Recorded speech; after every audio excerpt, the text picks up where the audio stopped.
Once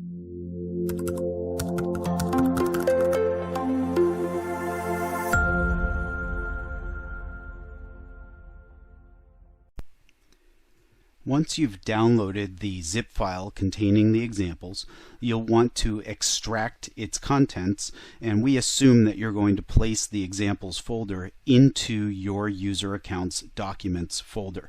Typically, you can do that simply by double-clicking the zip file, and depending on which operating system you're using, you may want to move the zip file into your documents folder first before doing that, and it will then automatically extract the contents into that folder or give you a dialog in which you can select where you would like to place the examples. Now, once you navigate into the examples folder, you're going to find three kinds of examples. There's going to be a subfolder called snippets_py, which contains the individual code snippets that you can execute with the IPython interactive interpreter. And you can execute those a couple of different ways. The way I would recommend it as you're learning Python is to simply go ahead and type the snippets yourself, and then once you become more familiar with the language, you could copy and paste individual snippets as well.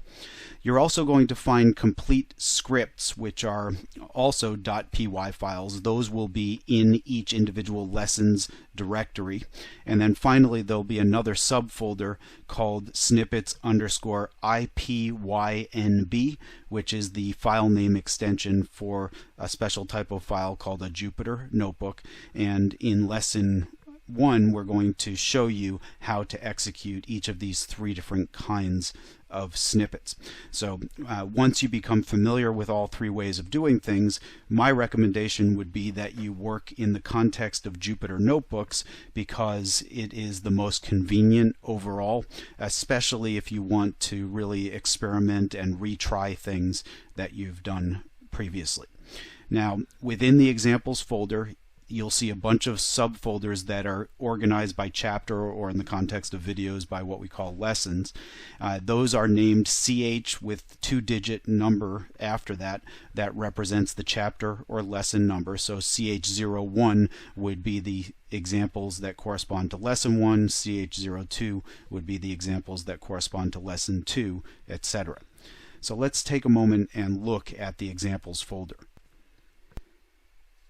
In this case, I'm showing you the contents of the examples folder on my Macintosh computer, but of course this will look similar on each different operating system you may be watching the videos from. And as you can see, CH01 for the first lesson, CH02 for the second lesson, etc. Within those folders, you're going to sometimes see individual .py files.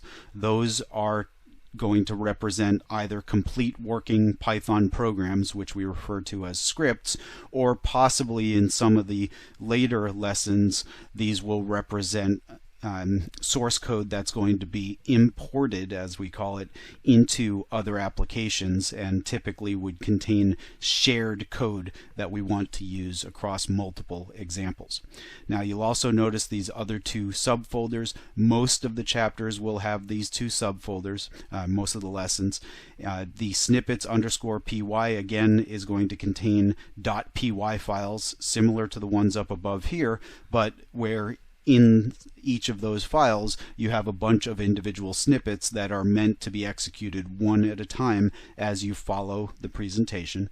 And we also provide those same exact snippets in the context of IPYNB files for those of you who wish to work in the context of Jupyter notebooks. And you'll see both standard IPython and Jupyter notebooks in lesson 1, where I overview both of those for the purpose of executing the code in these videos. Then you can kind of make the choice as to which way you'd like to execute the code on your own.